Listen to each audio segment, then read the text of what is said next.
മരിക്കുമെന്ന് ഉറപ്പുണ്ടെങ്കിൽ മരിച്ചതിന് ശേഷം ഈ ഭൂമിയിൽ നമ്മൾ എഴുന്നേറ്റ് വരുന്ന ഒരു ദിവസമുണ്ട്.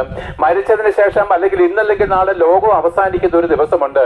ലോകാവസാന ദിവസം എല്ലാ മനുഷ്യരും മരിച്ചവരെല്ലാവരും ഉയർത്തെഴുന്നേക്കുകയും ഈ ആകാശത്തെയും ഭൂമിയെ സൃഷ്ടിച്ച സത്യദൈവത്തിന് മുമ്പിൽ കണക്ക് തീർക്കുകയും ചെയ്യുന്ന നാളുണ്ടെങ്കിൽ പ്രിയപ്പെട്ടവരെ, ഈ സർവ്വശക്തിയുള്ള പരിശുദ്ധനായിരിക്കുന്ന ദൈവത്തിന് മുമ്പിൽ നമ്മൾ കണക്ക് തീർക്കുന്ന നാളില് നമ്മുടെ കരം ബലപ്പെട്ടിരിക്കുമോ? പ്രിയപ്പെട്ടവരെ, ഒരിക്കൽ മരിക്കുകയും പിന്നെ ന്യായവിധിയും ഉണ്ട് കേട്ടോ. നമ്മുടെ എല്ലാ രഹസ്യങ്ങൾക്കും എല്ലാ പാപങ്ങൾക്കും ന്യായം വിധിക്കുന്ന ഒരു ദൈവമുണ്ട്. അത് നമ്മൾ അറിയണം എന്നാണ് ദൈവം ആഗ്രഹിക്കുന്നത്. അതിനെപ്പറ്റിയുള്ള അറിവില്ലായ്മയിലാണ് നമ്മൾ ഈ ലോകത്തിൽ മനഃപൂർവ്വം പാപം ചെയ്യുന്നത്. എന്നാൽ പ്രിയപ്പെട്ടവരെ, കരുണാമയനായിരിക്കുന്ന ദൈവത്തിന്റെ നമ്മളോടുള്ള അഗാധമായിരിക്കുന്ന സ്നേഹം ഞങ്ങൾ അല്പനേരം ഘോഷിക്കുമ്പോൾ നിങ്ങൾ ഏത് ജാതി മതസ്ഥരായാലും ശരി, നിങ്ങൾ അവനെ അല്പനേരം കേൾക്കണം. കാരണം എന്താണ്? ഞങ്ങളെ ദൈവം അയച്ചെങ്കിൽ ഈ പ്രസംഗത്തിന്റെ കണക്ക് ഞാൻ മരിച്ചതിന് ശേഷം ദൈവത്തിന് മുമ്പിൽ ഞാൻ കൊടുത്തേ പറ്റും. ഞാൻ ഇവിടെ കള്ളം പറയുകയോ നിങ്ങളെ ആരുടെയെങ്കിലും ആ ഇഷ്ടത്തിനൊത്തവണ്ണം പ്രസംഗിക്കുകയോ ചെയ്താല് ഞാൻ ദൈവത്തിന് മുമ്പിൽ കുറ്റക്കാരായിട്ട് തീരും.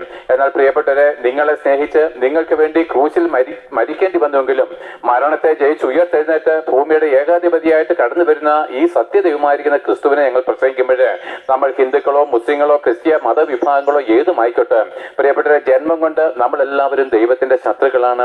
ഈ ഭൂമിയിലെ എല്ലാ മനുഷ്യരും യേശുക്രിസ്തുവിന്റെ ശത്രുക്കളായിട്ടാണ് ജനിച്ചത്.